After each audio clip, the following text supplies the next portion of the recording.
Hello, hello. Buenas tardes, familia. I hope everybody is doing well in such an amazing and beautiful day. I could not be happier. Today, on our Women Building Wealth webinar, if you know anything about me, you know how passionate I am about not only wealth building, but making sure that once we start creating that wealth, we're taking care of it and compounding it so that we can leave it for the generations to come. One of the biggest things that I've always said that we need to learn about, it has to do with investing our money. So today's session is from savvy saver to wealthy investor, the woman's guide to financial freedom.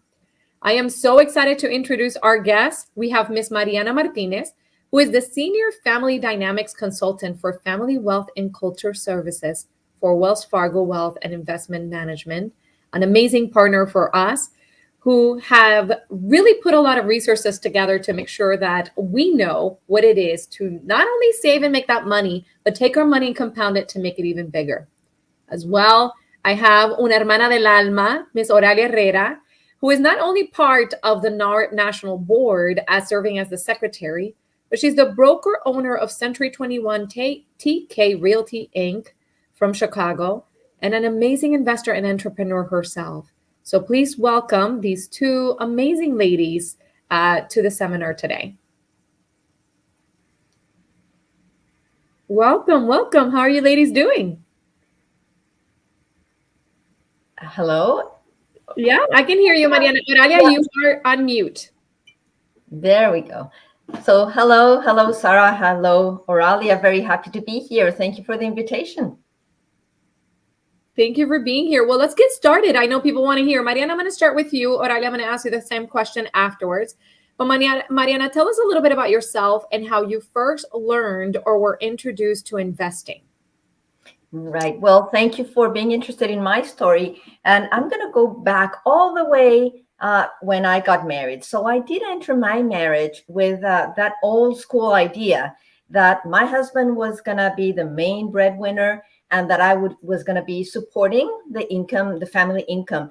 And I also assumed, Sarah, that he was going to take care of the long-term, finances for the family, the future safety of our family, and I was going to take more care of the immediate household administration. So that's how it worked for a while. Well, many years later, one day I realized that as hard as he was working and as hard as I was working, we were not safe for the future. And that created a lot of anxiety and sleepless nights. So one morning I woke up and said, well, I'm going to take charge of these and I'm going to do something about it. So that's when I really started to create a financial safety for my future and for the future of my family. So how did I start? Well, I went to the bank and I opened a bank account for myself. I needed something separate. I needed a little bit of autonomy as well. So I created my own, or I opened my own bank account, got my own credit card so I could develop some credit capacity myself and not only linked to what my husband was doing, and my own savings account. So that was the start.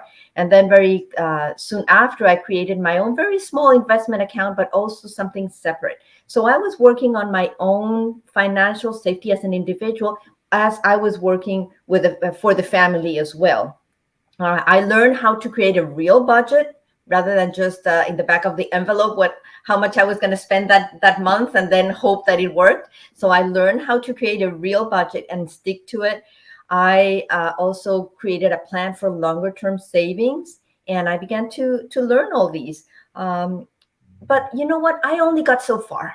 So I said, what's the missing piece here? So I realized that it was a personal effort, but I had my limits. So I brought my family together. My husband and my 3 children then were in late adulthood. So I said, we have to make a family project out of this. If we really want to make it as a family, everybody needs to be on board, basically. So we began talking about it and involving everyone. And that really took us off. And I can say that it took maybe 5-6 years. And we really turned, I use the image of a boat, one of those huge, cruises that take a long time to turn around. But I think we finally found a new direction, turned the boat around, and we are heading in a very, very different way. But it started by one individual in the family. In this case, it was me taking charge and really, learning, and also bringing advisors and professionals into the team. I also was able to go so far without professional help. So at some point, we included financial advisors who help us with investing and being more ordered. And now we have a financial plan for a future. I love that. And I was going to ask that question as a follow up, actually, because a lot of the times as Latinos, we feel like we can do it all on our own, but it takes a special person. Now, Natalia, I'm going to turn it out to you because, and I don't want to get there yet because I want to talk about how you first started, but you are that one special person that actually takes a lot of your clients into this investment journey. But let's start about telling the audience about yourself and how you first learned or were introduced to investment. Thank you, Sarah. I was first introduced to investments by my landlord, believe it or not. Many of you that know my story, but he was my landlord. And at the age of 18, I became a homeowner. It was an FHA loan with two co-signers, but my landlord then became not only my realtor together with his wife, but my mentor, my business partner, my managing broker, and yes, my investment partner for many of properties as well. So it all started with me being a tenant, and the property that we lived as a family was going to be sold, and we were forced to do something, and we joined forces, and again, with the help of two co-signers, became a homeowner at the age of 18. From there on, we paralleled and started investing. I love that. And I'm excited to get into how you now are that pivoting person in order to help a lot of Latinos in the Chicago community and beyond now as national, to be able to help them to get that. Now, Mariana, going back to your story, you talked about how one day you realized that even though both you and your husband were working so hard, it wasn't really getting you to where you needed to go.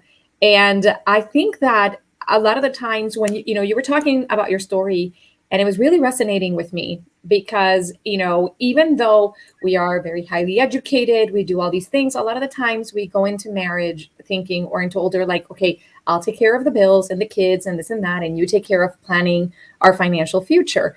But when we start, because that's the stereotype, or that's the myth that we have out there, but when we start digging to what the actual reality is in the Hispanic community, it's usually la abuelita, la mamá, who's actually running our financial empire. So it's amazing that you were actually enough to say, hey, no, I want some independence. I want to be able to start drafting it and then bring your family in.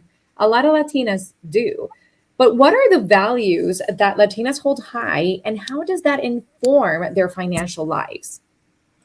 Yeah, well, as you know, we Latinos are identified in cross-cultural research as a collectivistic culture versus an individualistic culture. And it is also identified that joy is our main motivator. So versus, for example, for the African and Islamic cultures, it's honor. That would be their main motivator, or achievement for Asian and Western. For us, is joy. We like to live really the life and enjoy it. So we do focus on social interactions, and that's the main motivator and value that we have. So I'm going to highlight three values that our culture keeps high, that is related to financial decisions. One is that we value family, and that's not a surprise for anybody, but family is the center of what we do, and the well-being of our family, immediate and also extended family, is a motivator for generating financial capital and generational wealth. So Latinas are really capable of impressive productivity, having the family's well-being in mind and in focus. So, for example, supporting the advancement of children's education is one of the main motivators. Also, we know that many of our businesses, family-owned businesses, are successful because of the Latinas' investment in time and resources to make those business great. So we do contribute quite a bit with funds, with labor, and having the family, inside. So family is one value that drives our financial decision making. A second value would be respect for the elderly. We do respect our previous generations. We tend to prioritize their well-being and in our community, and we are willing to really invest a lot of resources, including time and energy, in supporting them and making sure they are comfortable, they are well. We know that many of us send money back home to support our families when we have families in other countries. So often Latinas prioritize the well-being of the elderly generation, to the expense of their own financial safety. So that's a balance that we need to think about, because sometimes has unintended consequences. I was once heard a woman saying, when I asked, "Do you have a retirement account or a retirement fund?" I said, "Well, not really. I'm using all my money to support my children. They will be my 401k in the future." And I thought, I oh was my going to say, I'm like, usually the kids are the parents' 401k plan, which is what we're trying to change here. Latinas are taking care of their parents, and their dreams of somebody taking care of them is their own kids. Well, and I'll tell you, that works very well when all the generations are on the same page. But the truth is that our children are being acculturated into this new environment with new values, and we'll just be left, hanging in between the transitions. So just be mindful about that, because our financial life can suffer. And the third value that I want to point at is that we like to, or we value being in the present. So that present time orientation. So that sometimes goes against the idea of planning for the future, because we're so focused on the present. For example, I was once with a client, and she had used a good chunk of her 401k, savings, to help a friend that had a need, and it was not a life or death need but it was a need of a friend. So just because the relationship is so important, the present is so important, she didn't realize how much she was hurting herself by doing this, using her retirement funds to help the friend. And so yeah, or you hear families spending most of their savings in a quinceañera, for example. Yes, it's great to have a big party, but is it worth?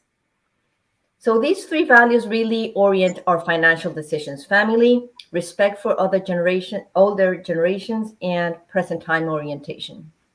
I couldn't agree more. And we see it all the time. And one of the things that we're trying to do through HWP is change the narrative that once you start creating some of that, wealth and your wealth building, you're actually giving yourself that time that you want to spend with family, that flexibility to be able to, do what you need so that you can take care of your parents or your family when you need it.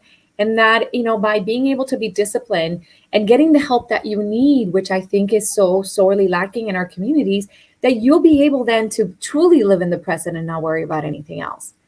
Now, Adalia, you have a very similar story. You work, I want you to discuss a little bit more because you're one of my favorite people because you preach what you say, right? I mean, you actually do what you preach. And it's about not only you creating wealth, but making sure that your employees at your brokerage, but your clients are also taking in mind how to build their wealth. Take me a little bit on how you're working with clients, how you help them identify effective ways to invest their money and grow their wealth over time, because I think it's awesome. Thank you, Sarah. Well, we keep it very basic at TK. And I say that on our very first visit, I ask my clients if they are allowing me to give me an hour of their time just to get familiar with each other. And it's from introducing them to a budget. On the very first visit, sometimes we do goal settings. What are your personal goals? And I start very low key, like, what are you looking for a house? And we introducing them easy into why are they here, right? What was their main objective? And then I do a little presentation of, that specifies what I did with myself, with my family, where I'm at today, and how I came from humble beginnings, and I am able to live a comfortable lifestyle. And then I ask them, what is it that inspires them, right? What is in your bucket list? Do you have a budget? Um, what is your 5-year goal? What is your 10-year goal? Have you thought about retirement? Are there kids involved? How are we going to provide for college for them? And I tell them, do you allow me some time to just tell you the only way I know how to provide for my family, or how I built, the college fund for my kids, how we bought a property and we actually named it the kid's name because it was not touched. That was my son's college fund. That was my daughter's college fund. And the more we, at the beginning, it's a little overwhelming. They're a little closed up, and, she's getting a little too intimate for me. And then I go on by saying, if you allow me to be very intimate with you and guide you through this exercise, I will do the same. You can ask me any personal question about myself. Are you okay with that? And the more they open up, we find out that they all have a vision. They just never put it on paper, or they didn't have the tools on how to go from A to Z. And I explained to them that I'm not your A to Z person, but I can direct you in the right direction, right? I can line you up with an attorney that maybe is going to give you some guidance, some estate planning. I can give you a financial planner. I can refer you to a couple of the banks and institutions that might be able to fill the gaps that I am not comfortable filling them with. But at the end of that 1 hour, Sarah, most of the time, even the gentleman, if it's a husband and wife, we look at each other and we accomplish so much. We start, we end up with a budget, we end up with a bucket list, we end up with where are we going to start in making small sacrifices to get into our goals? Where are we going? When are we going to buy our first, our second, our third property, and even retirement? We talk about everything in here, and then they themselves make their own budget. Sometimes I'll get in and I'll say, okay, well, how many times do you go out for coffee every day? Or do you eat out every day? Are you willing to sacrifice this in order to get from A to B? And it's worked. It's worked for many years. I have a very I always pride myself in saying that I have the best clients in the world, and the satisfaction that I've gotten from this is priceless. I've seen many people retire with dignity, and it is my pleasure and honor to have been able to somehow impact or have a little bit to do with it. So yes, everybody at TK does this every year, the beginning of the year. Everybody from the receptionist to the sales agents, to ourselves. We do the same exercise, and we visit it one on one as needed. And with my clients, the same thing. So You're that being very humble, but I do think it's hard, right? Like a lot of the times as Latinos, we can talk to you about whatever. We can talk to you about the chisme, the la vecina, somebody did something with the other person, divorces. There is nothing that we don't talk about except when it comes to money. It always feels so uncomfortable to talk about money or how we spend our money or what our dreams are, because we truly, as Mariana, one of the things that you said you were talking about the values of Latinas. We don't want to be thought of as being greedy or being, like we're very community minded. It's all about somebody else versus us.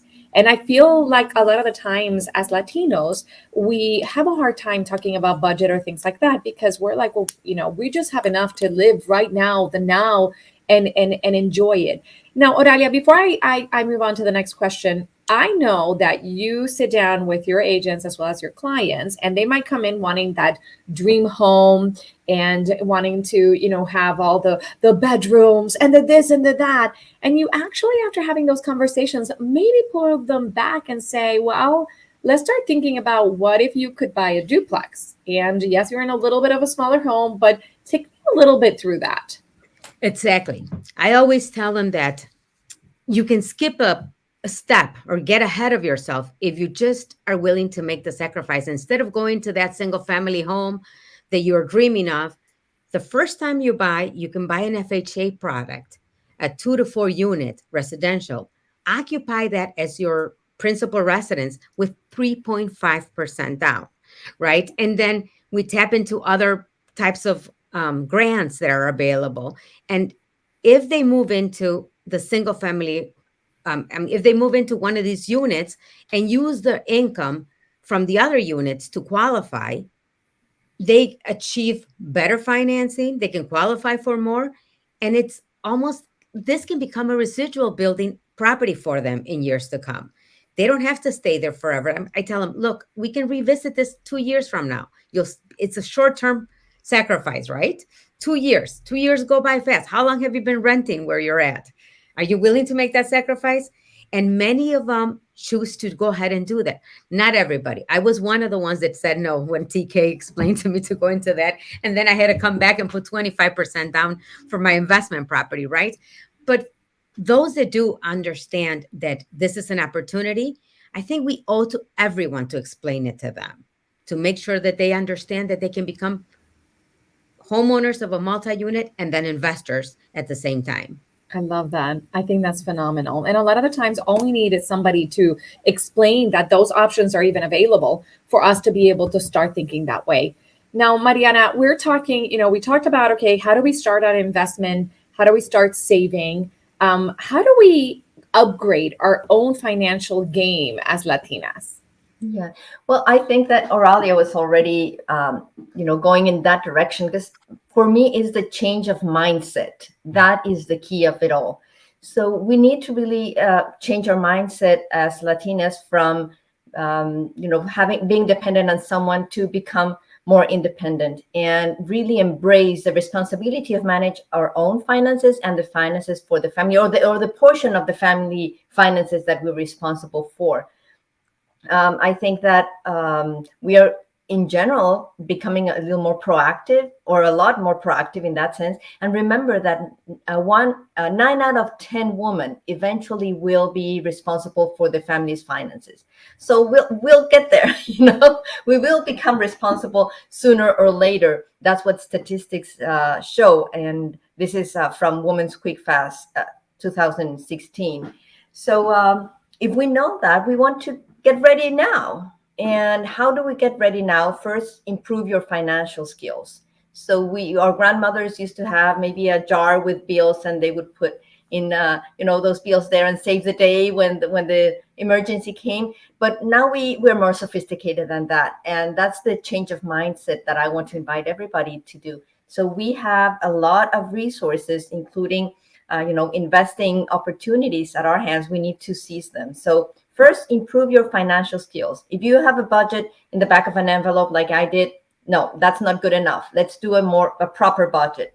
If you have just savings under your mattress, that's not good enough. Let's get a savings account and invest that money in an appropriate way. So really learn what are the best practices for personal finances. Second, we need to leverage our banking services. So we know that women, and in general, people who use banking services can really upgrade their financial game, if you will. So go to that bank and open the accounts that you need, open an investment account, and build your credit capacity, and use the advisors that are available to you. Nowadays, there's so many resources that we can use to really be smart in how we invest the money. And as you mentioned at the beginning, multiply it and use the compounding that is almost like magic. And third, I would say just take on the responsibility for yourself and for your family's finances. Not more and no less, because we don't want to overburden ourselves either. This is a group thing, and this is a joint project. So if your family is not informed about what Oralia was saying, what are your goals? Well, if your family is not on board with you, bring them on board and make it a family project. I could not agree more. I mean, one of the things that I've always said is that a lot of the times as Latinos, we want to do it on our own. And we don't realize that there's so many assets and resources out there. Now, I will tell you that at the HWP webpage, which is new and rebranded, you're going to see a lot of the resources that we have put together for our members with the help of our partners. And I always say this example. When the pandemic hit, the government put out some PPP loans to be able to help small businesses survive through the pandemic. You have the Latino businesses They didn't want to take money from the government, and they didn't want to do this, and they didn't want to do that. And then those bigger businesses who were already on the ball, they knew what they needed to do. They were filing, they were getting that PPP money to be able to help them through the pandemic. There's so many resources out there that will help you get your finances in check or invest, or like what Alia was saying, being able to do it the right way to compound and create that wealth a lot bigger and higher. That it's our responsibility, not only as as women, but also maybe as the people in our family who are going to take the rest of our family in this financial journey. So talk to your banks. A lot of the times, the banks do have advisors out there that for free will be able to point you out to different resources for things that we are able to show you. Now, one of the resources that we are very proud of at HWP is our certified trainers. Our certified trainers are our very own members that are living what we want to know as the blueprint of the NARP 10, and they're going out there to the community and teaching these principles. Now, Oralia, I know that you're certified to speak on these NARP 10, and you do such a great job. How do you use that to be able to help others and yourself in this wealth building journey? And how do you integrate that when you're working with your clients? Actually, the NARP 10 have become my roadmap. Honestly, it's like my blueprint, not only for myself, but when I integrate it into my presentation. And I always start with, I have it displayed in my conference room and I let them read it, but I always step into number three, to live below your means. Because no matter where you are, if you live day by day and if you overspend and you get into a lot of your debt, you're never going to be able to have financial freedom, right? So I said, no matter where you are, we need to be live below our means. And I love that one. I had the honor to be invited to present at a women's shelter, than are of 10. And that touched my heart because no matter where you are, these principles, I call it almost, I laugh and I say, these are like my 10 commandments, right? To wealth building. Los 10 mandamientos de crear riqueza. And I said, we hand them out to our clients and we explain them to them. But more than that, I think we encourage them to live by them. And yes, this is, like I said, the roadmap to them. I think incorporating them into my presentation, into my taxes, has really closed the gap sooner, because these are principles that are being adapted not only by ourselves but by the general public that we deal with and our clients. I love that. I do as well. I love looking at them and and reminding myself a lot of the times how we're supposed to live to be able to make ourselves recession proof as well, especially with everything that's going on now. Mariana, what are the Latina styles of investing that you have observed in your career? I'm gonna respond to that question with information about women in general. At Wells Fargo, we did a study in 2022 about women and investing, and we learned a lot about how women invest. So I'm gonna use that information. We have three characteristics of women. First, we are very selective in our approach to risk taking.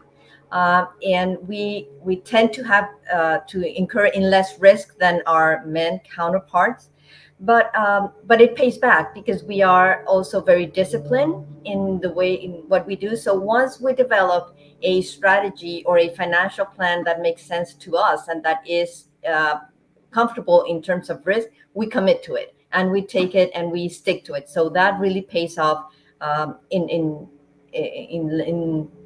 down the road. And another characteristic is that tend to use and benefit from professional advice. So these three things: low risk, discipline, and using financial advisors to create our strategy, are really critical.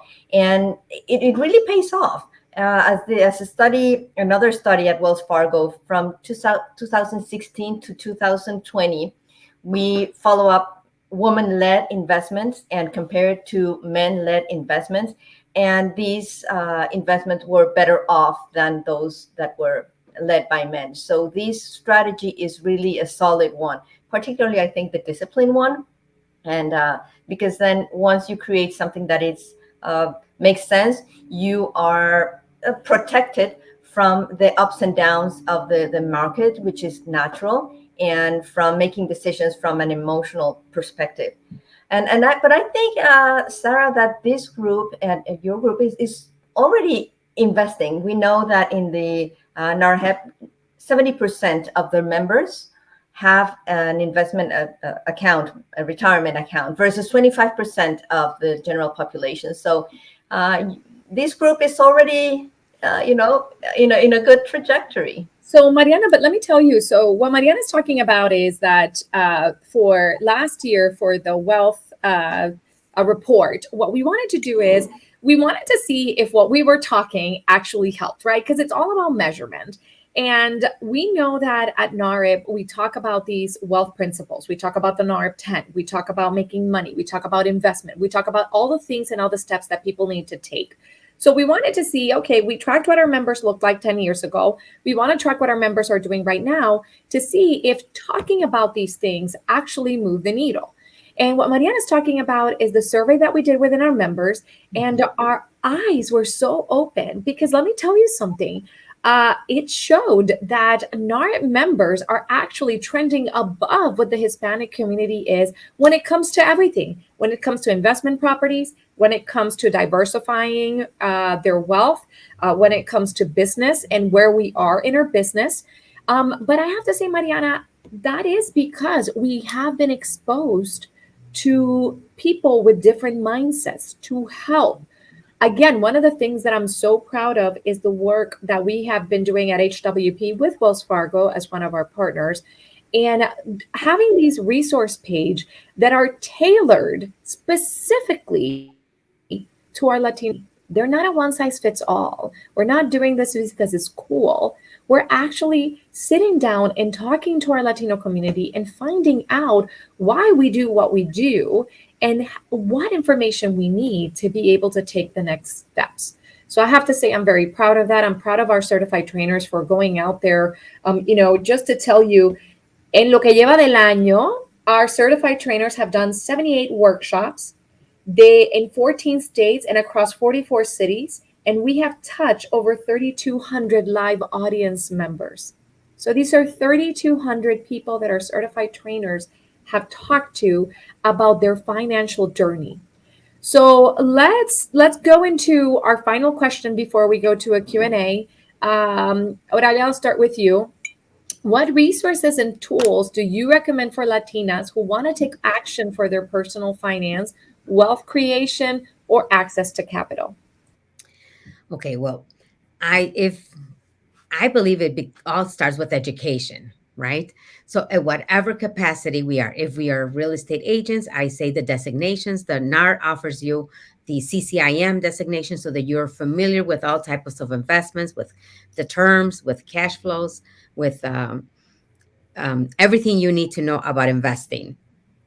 For my Latinas, I think that the what I really tell them is that we need to think outside the box because not it's creating un traje a la medida. Not every uh, we are all different, right? We're all in different specs of life. So some of us require us to do a joint venture, to go to a conventional commercial lender and get a commercial loan if that's what suits you. But if not, a joint venture, a hard money lender, and creating a small pot between the family, gathering money and becoming an investor.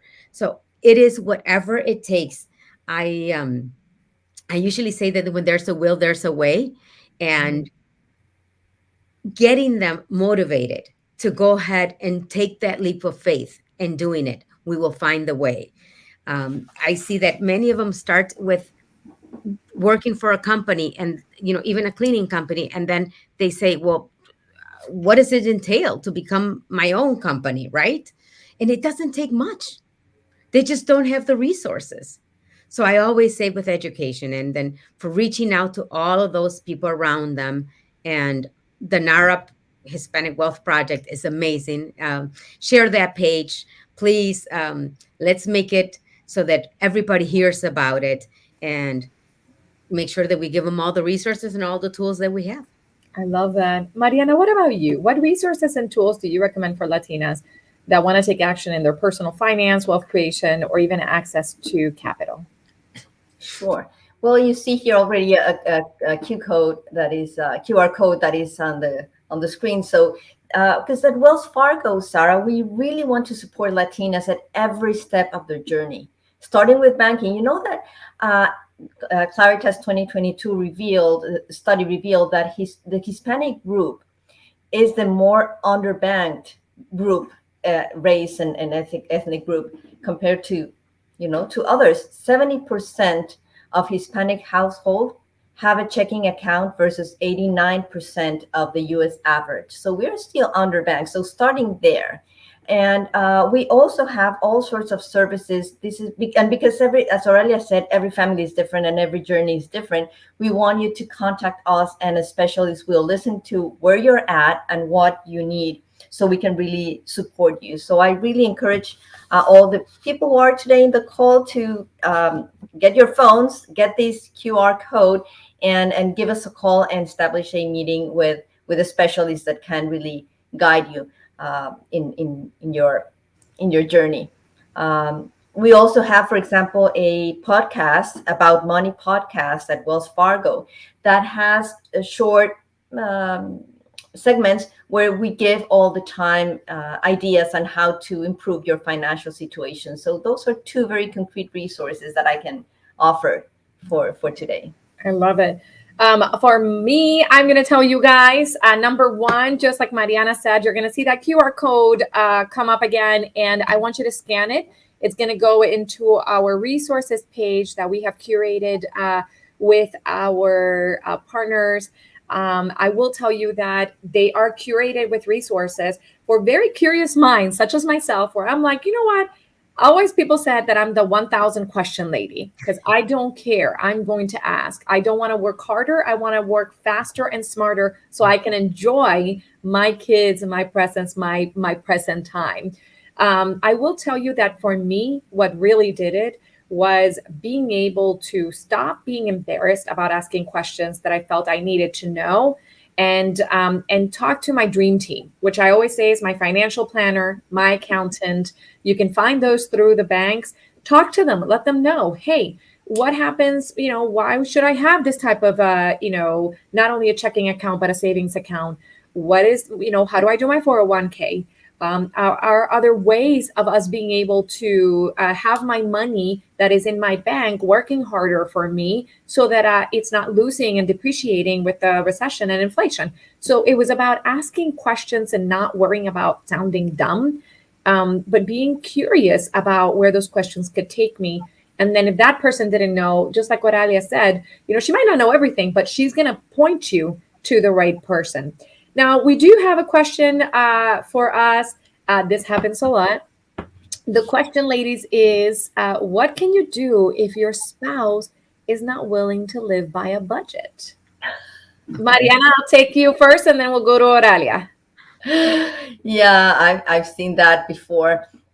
Um, well, I think communication is number one. You want to present to your spouse the facts about what is does it mean for the family to not live with a budget. So I think just making it sound like it's not about you, it's about the family together, and what is going to happen as you typically when you don't live with a budget, or align with your budget, then you begin to incur in debt. So what's going to happen with it? So have some facts and some information that can support your point. It's not about you controlling the other person. It's about you knowing that if we do this for a year or two, this is where we will end.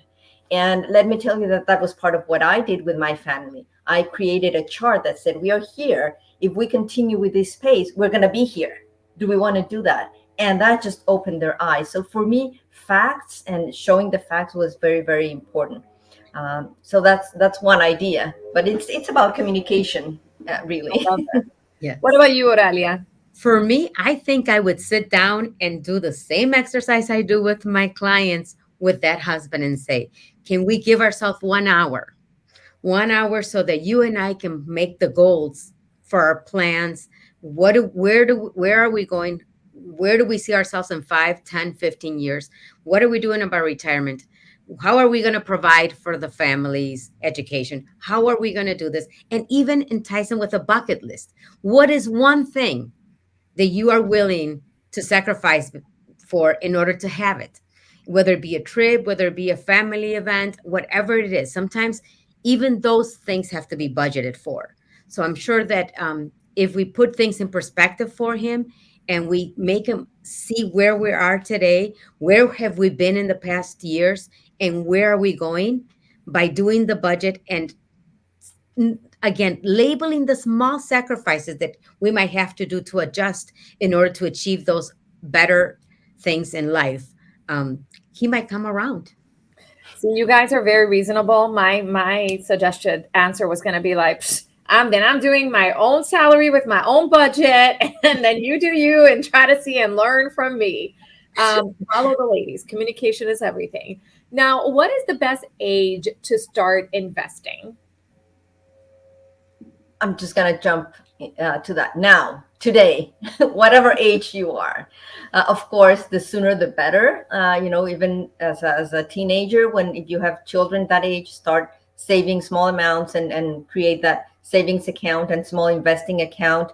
That's very, very important. But it's never late, wherever you are, because investments are very malleable, if you will. So depending on your needs, you will invest differently. So if you have a long term horizon, you invest in certain ways. If you have a shorter term horizon and you need a lot of safety, you invest differently. That's why it's not about investing is a very general term, but you want to know what specific types of investment are required for your specific situation. So again, that financial advisor, call us, and we will partner with you to find that solution. But it's today.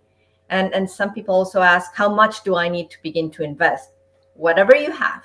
It can be small, it doesn't matter. That's what I tell my kids. Oralia, when it comes to home ownership and building wealth through home ownership, do you have a different answer on that, or pretty much the same? I would say it's the same. The only thing I would add to that is that sometimes knowledge, they don't understand that they already have more wealth in their home that they're aware of. Do they know what the market value is of their property, and can they leverage that equity and do something else? So again, it's just being informed, having knowledge about where you are today and what resources you have and what kind of money you have. I love it. Now, do you ladies have, any ideas on where people can find resources about investing in Spanish? I mean, I would assume most lenders will have resources with that, but Mariana, do you happen to have any other places where they can find these resources? Well, at Wells Fargo, we have a lot of educational resources. And to mention one is hands-on banking. And there is a version in Spanish where you can learn about basics from, budgeting to investing to creating credit. All the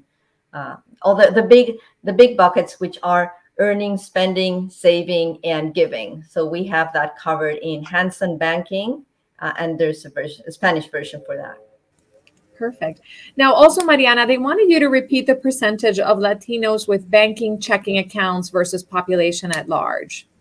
Yes, so this was a study done by Claritas. Let me get the exact number. So Claritas 2022, and it's 75% of Hispanic households have a checking account versus 89% of US average. Wonderful. Now, Mariana, we also have another question. Let's talk about the intersection between money and mental health. Many first generation Latinas have been exposed to a lot of trauma. Yeah. Well, exposure to trauma, one of the things that happens is that the stress response gets activated very easily. And when I say the stress response, I mean the response to fear. So you perceive something, you interpret it as a danger, and then your body reacts, and it goes from reacting in the moment to chronic anxiety that we call, which is long-term tension in your body, in your mind, in your relationships that is built based on those experiences. So having sometimes our relationship with money is based on that stress response, and it's very anxiety producing because it's our safety that is at play, if you will, for maybe in million years ago, when there was no money around, it was, the food safety was what triggered that anxiety when we had scarcity in food. But now we have translated that into money. So when we don't have enough money, we feel anxious because we feel our future is at risk. So having these plans, if you don't have the money in your pocket yet, but you have a plan, that creates a lot of calmness in somebody's life. So I think that the relationship with mental health, as we are discussing today, has to do with the capacity to know you're doing what you have to do to get to that place. And that takes away a lot of anxiety in the present. And it returns in energy, capacity to see the future, optimism, a lot of things that are conducive to mental health. I love that. Now, Oralia, what is your opinion about property market values in 2023? And what do you think about the high interest rates that are affecting buyers, but specifically investors? Well, I'll start with the market values in our area. Market values have still maintained in the Chicagoland area. And I think that we're coming to maybe a shift in the market where we're beginning to have the regular market. We've been in such a seller's market that also has affected the first time home buyers and the flow of the sales. We were inflating these prices. So I think that 2023 is going to correct some of it, and it's going to create some opportunity for those buyers that were not able to compete with the investors and the 20 over asking price, 30% over asking price. So we are getting ready to see more of a stable market with more opportunities for incoming first time home buyers, and for even for investors to go ahead and not compete with the higher offers and the high demand of low inventory. The rates, the interest rates, I think we have to first identify that these rates, we're calling them the high interest rates. But if you look at it historically, we are not at high interest rates. When I purchased my first home, and I told you guys I was at 10.5% in 1986. So historically, we're not at the higher rates. What's happening is that the rents are still in the market are very high too. So right now, your market rents for the people who are renting and your mortgage payments are not that big of a difference, even with the higher interest rates. So we have to identify the rates as not high. They're higher than we were used to. We got spoiled, but it's a mindset.